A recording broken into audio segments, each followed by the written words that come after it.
All right, welcome back to the channel, guys. My name is Drew. If this is your first time here, big welcome.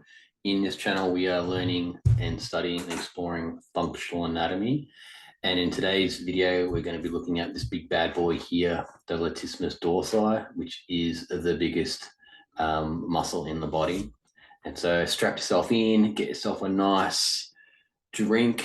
Got myself here a nice, basically it's a beetroot extract drink. It's got some good exogenous nitric oxide.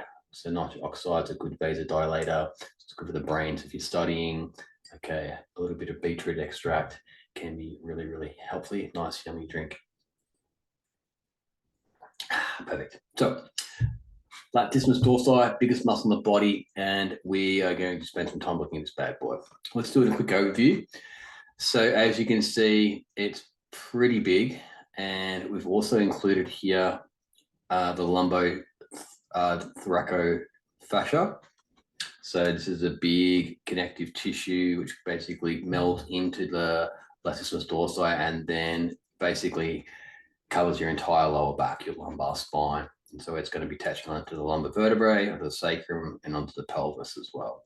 So essentially, you can consider your latissimus dorsi as an extension into your lower back. Right, so that's one of the really big concepts to think about when you're kind of wrapping your head around latissimus dorsi. The second thing to consider is that it attaches onto half of the thoracic vertebrae as well. Okay, so it's going to have an effect on the spine. So from basically T8 down to T12, and then from L1 down to L5, and then to sacrum. So a big component of your lower back or of your spine has a connection to the latissimus dorsi. So that means whatever you do with this muscle affects your spine, affects your back, and vice versa. Then also connects onto, you can see here, the rib cage. So we've got actual individual kind of muscle strands that are connecting to the various ribs. We'll connect onto the tip of the scapula here as well. And then, of course, then comes out onto the humerus. And the big concept with the lat for that to get your head around with the latissimus dorsi, it actually attaches to the front of the humerus. So if you come flip it around, so you have the attachment here on the front, just in, kind of on the medial edge of the bicipital groove here. Okay, that's a really, really important kind of thing to kind of appreciate with this muscle, right? Because it's going to then affect the shoulder joint, the scapula, the ribs, the lumbar spine, the thoracic spine, and the pelvis. Okay, it's probably one of the few muscles that has such a big interaction in lots of different aspects of the body. It's a muscle that's often poorly developed. You do need to have some pulling equipment because it's really the muscle that pulls the arm down from overhead. So things like lat pull downs, chin ups, bent over rows, horizontal rows, dumbbell rows, those kind of movements. You can't really develop this muscle body weight only without doing some kind of pulling movement, like a chin up, or having some kind of like cable pull kind of action. You can definitely isometric contract it, but you can't really train it. So you do need some gear. The simplest thing is like a pull-up bar with even just like TheraBand around it if you can't do full pull-ups yet. But one of your big goals would be pretty much for all humans is to be able to do at least one full body weight chin up. So then you can kind of move your whole body weight. You can lift yourself up onto something. Like it's basically like the tree climbing muscle if you think about it. Or if you're playing as a kid and you're in a playground, monkey bars. Monkey bars is a latissimus dorsi muscle essentially. So hanging, really, really important kind of movements. It's one of the reasons why we want young kids to be really get in the playground and do lots of climbing and stuff around, because they will develop these muscles just from the kind of natural kind of movements of climbing, going up and down a ladder, climbing a tree, monkey bars, those kind of things, rope climbs, all those kind of movements are really, really good for the latissimus dorsi. So let's break down the insertions a little bit more. So let's go to cross-sectional model origin insertion here. I'll come back.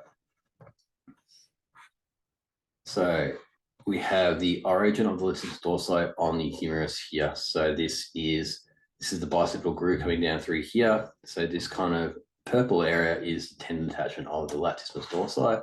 So we just kind of put the muscle back in. That's where it's attaching through there. Then we have attachments onto the ribs. So essentially where these purple ones are and the red ones, that's where the muscle is going to attach onto the ribs. So your lats is going to have an effect on your ribs, which means breathing and respiration will have an effect onto your ribs. And one way we kind of help stretch the latissimus dorsi out, for example, imagine if you're in like a child's pose type of posture, is you're in a child's pose and you focus on breathing in to the posterior aspect of the rib cage. And so you're going to get this expansion of the ribs. And that does stretch out and lengthen this tissue, this lat tissue on the back here. So when you learn how to breathe correctly when you're doing stretching, you can get a much more effective stretch because the ribs can actually move a fair bit. And when you get that ribs moving with you and you put your shoulder in the right position angle, you can get a full stretch through here, which is really nice. Then we have the lats attaching to the spinous process of each of our vertebrae. So this is L5 here. And we come right up to this one here, which is, where are we? This one here, origin, I think that's number 8. Let's count them down, shall we? Go old school. So this one here has got a rib attached to it. So that's going to be thoracic vertebrae number 12. So that's 12, 11, 10, 9, 8, 7. Oh, I was almost right. So 7 till 12. So essentially half the thoracic spine is having latissimus dorsi attachments onto, and then L1, 2, 3, 4, 5. And then of course we'll have sacral attachments as well through the fascia. Then we have on the hip. Okay, so on the iliac crest here, all the way through this is where the fascia of the latissimus dorsi is going to attach to. So not the actual muscle, but the big tendon, the fascial connection on through here. And anywhere else of interest. That's pretty much all of it. Ribs we've done. Yeah, so you kind of get the nice concept there. So if you zoom out a fair bit, pelvis, lumbar spine, thoracic spine, ribs, and then we have the humerus here as well. I'm just going to get rid of that layer of fascia.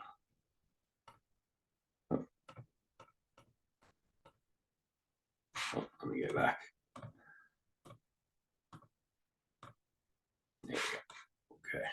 Wrong one. I want to get rid of the connective tissue. Why is that still playing? So we are using Complete Anatomy app, and it's a great app, but sometimes it just gets really clunky to use and can be a little frustrating. Well, here we go, got rid of it again. So here we go. So let's just stick with what we've got here for now. Now let's go to motion and have a look at the motion of this muscle, because this is where it's really interesting. So motion is action.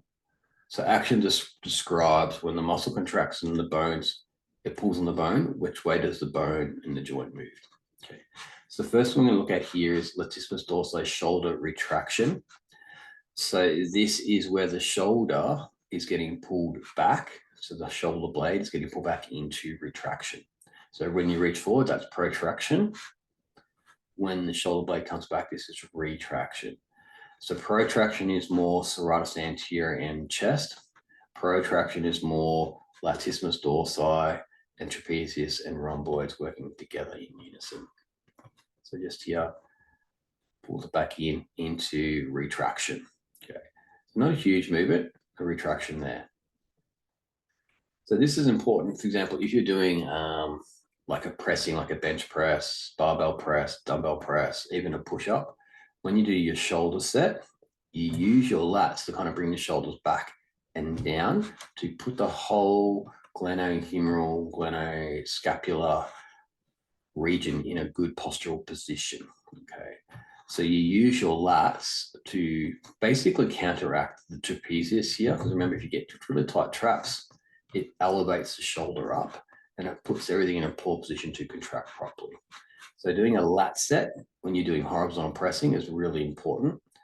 And it's also an important part of when you're training rows. So if you're doing like a horizontal row, okay, sometimes what you're going to do is teach people how to protract and retract. So this kind of moving here, protract and retract. Because to get a full contraction of the latissimus dorsi, you want to be in full protraction first. So you want to be here first, and then you row back through that. And then the elbow will come back, and the shoulder will come back further with the rhomboid pull and the biceps working together, and then the lats. So you want to be able to teach people how to do that kind of protraction and retraction. Then we move on to depression.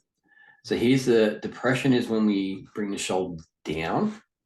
So for example, you'll see this a lot when you're doing things like deadlifts and trap bar deadlifts, or if you're picking up anything off the floor, what you want to do is you want to use your lats to kind of pull the shoulder blades down, and you'll use this with a bit of retraction as well. So you go retract and depress down, and you hold that position there. And that way the lats, the pecs, the upper traps, middle traps, lower traps, rhomboids are all stabilizing this joint. So when you're lifting up a really heavy weight off the ground through your arms, the arms basically just stay in a lengthened position, and then the legs are doing the driving and the movement, and all these muscles becoming primary stabilizers of the shoulder. So that's a super important kind of concept to kind of wrap your head around, is this depression component here.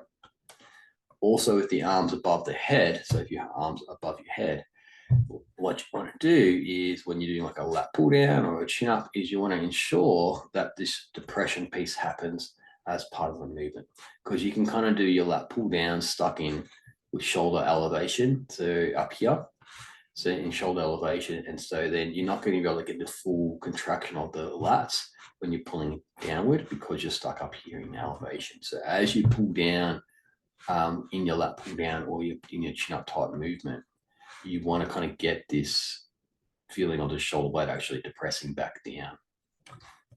And remember, the rib cage is round, so it's not a straight vertical movement. It's kind of like a down and around kind of feel. It's like a down and around kind of feel.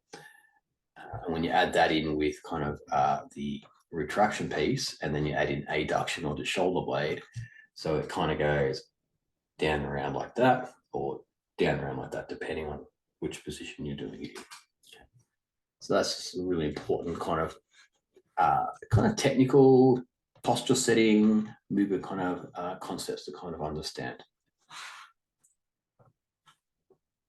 Now, if we go into rotation, now the rotation piece is because the attachment of the latissimus dorsi is on the anterior medial part of the shoulder bone, the humerus, just on the kind of inside of this kind of groove down the humerus here, the bicipital groove.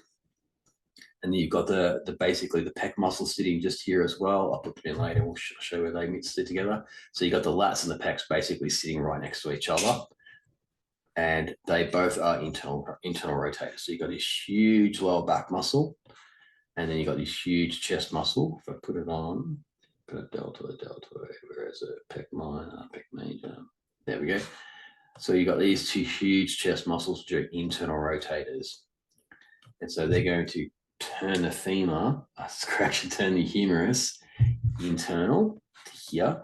So when these muscles are strong and tight, you basically get a shoulder roll in. And when you get a shoulder roll in like this, it typically wants to make the shoulder elevate as well. So you get internal rotation and shoulder elevation. Now remember, the role of the latissimus dorsi is also to depress and retract. And when you do that, it actually helps to kind of open up the shoulder itself and to kind of like get a passive external rotation. So if you're setting your lats in the right spot, you'll get more of a neutral position in the humerus, is what you want. Okay.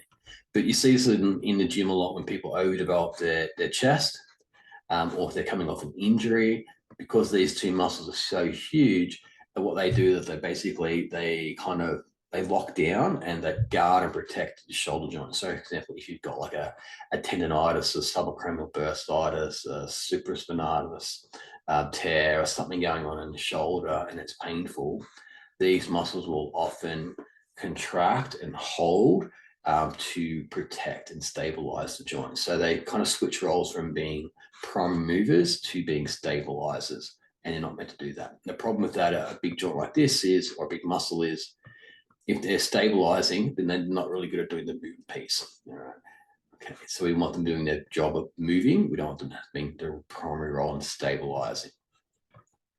So that's really, really important kind of concept to get your head around, is this internal rotation of the lats. Okay.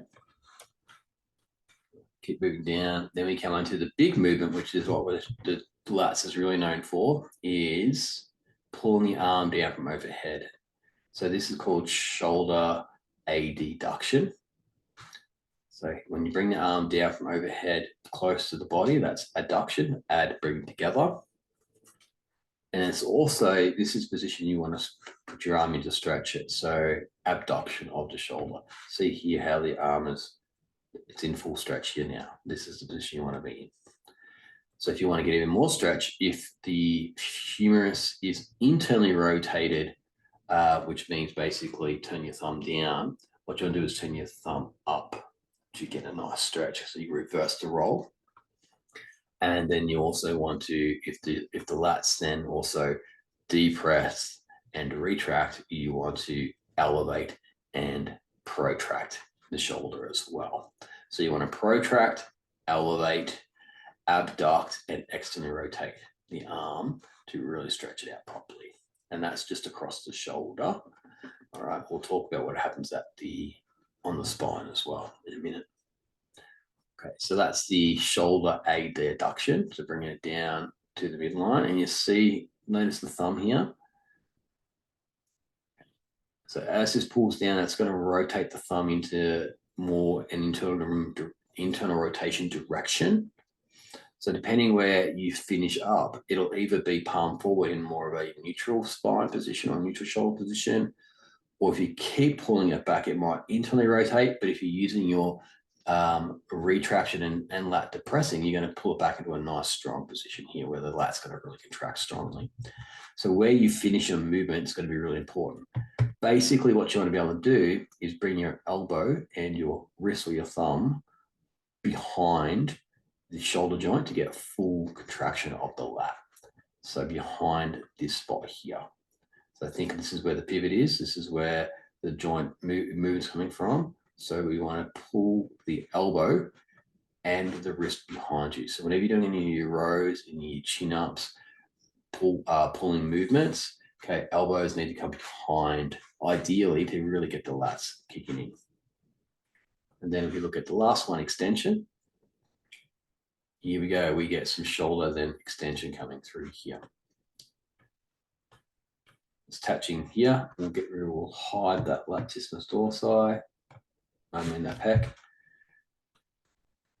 So imagine you've actually pulled the shoulder, the scapula down into depression, and now so it's in a nice fixed position. And if you keep contracting that lat, it's going to pull the shoulder backward or into shoulder extension.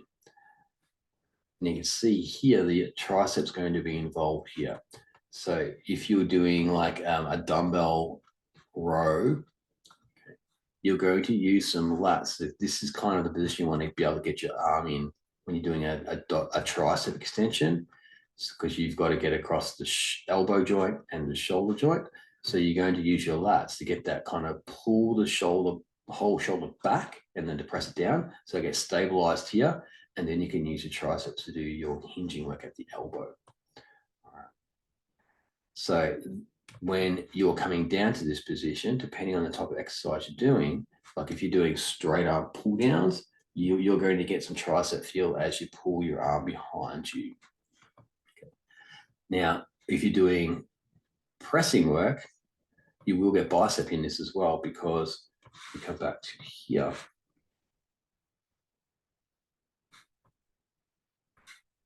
Now this is what's keeping your arm straight. So if you're doing a lat pull down, for example, or a chin up, what will happen is the elbow will bend here because you'll be gripping onto a immovable bar.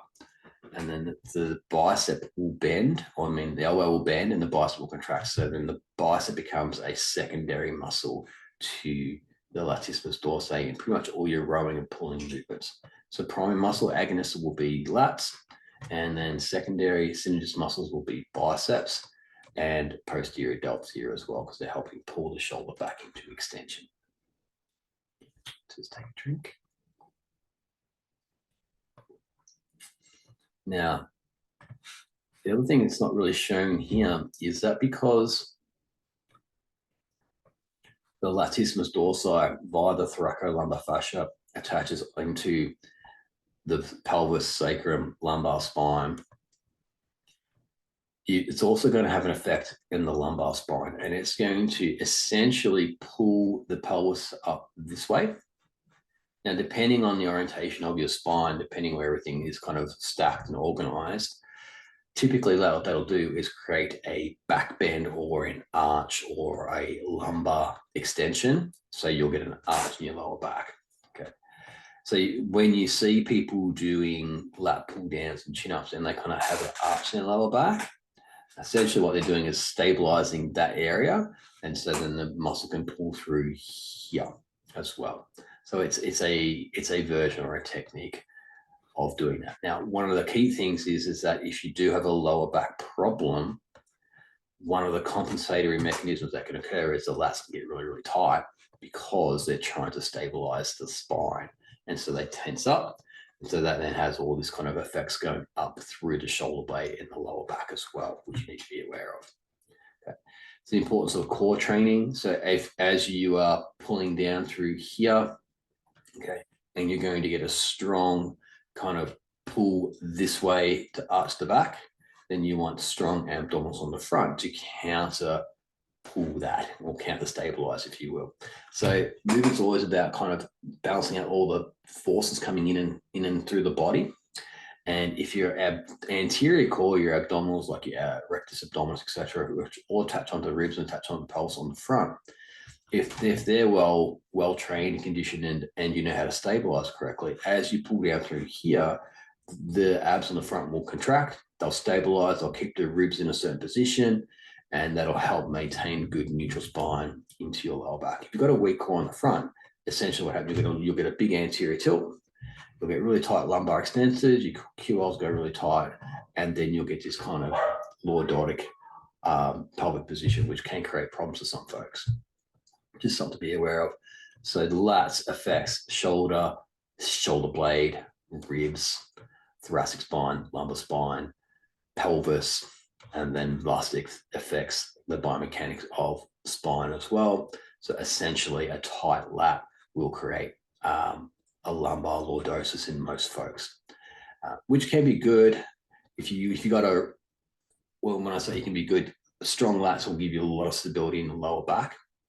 It's one of the reasons why you do a lat set when you're doing like a heavy deadlift and stuff like that. You want this big muscle stabilizing the spine.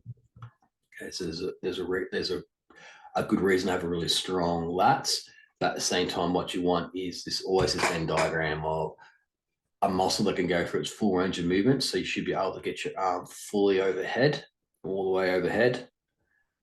So basically palm together overhead with the arm straight.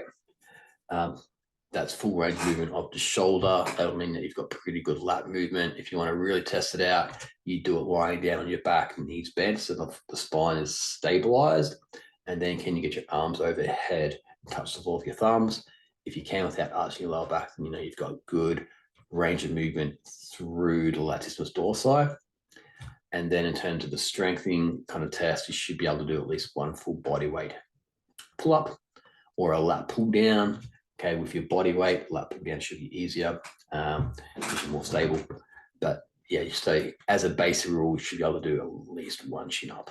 Okay, if you can't, then something I'd definitely start working on.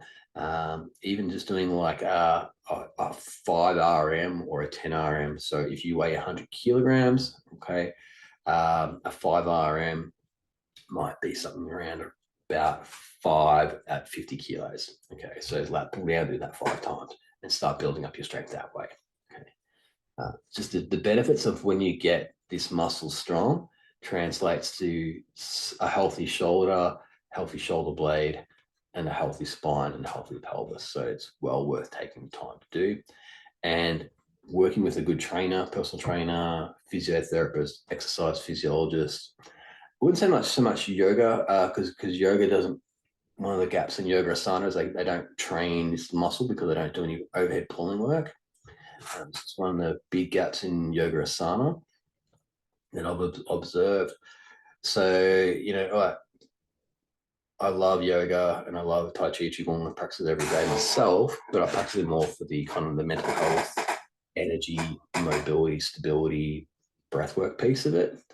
But I also do weight training, 2 or 3 times a week as well. So I want this combination of really good, strong muscles that I can take through my full range. And I don't really care about like crazy full range of like being able to do pancake and splits and all that stuff. That's like, if you can do that, that's fantastic. But like day-to-day functional range of movement doesn't require any of that stuff at all. All right, you just want to be able to take your joints through their full range of movement, pain-free, without restriction, with good control, good strength, and that's what we're looking to do. Okay, so let's have a look at the nerve innervation. Always good to check out the nerve supply.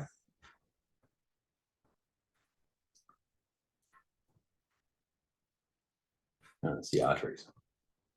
Where's the nerves? Looking at the arteries. Look at that, huge artery. That's very deep. So you're not going to access that. Okay, so here we go. Here we have the nerve coming through.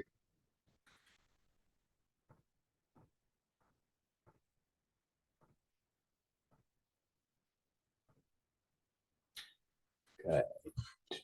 So it's a thoracodorsal nerve C5, C8. So what that means is C5, C8.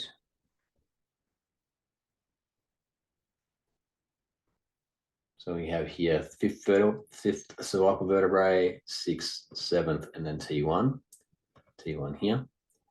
Okay, so the space between T1 and C7 is C8. Okay, so here coming out through the neck. All right, comes under. So this is all part of the brachial plexus here, and then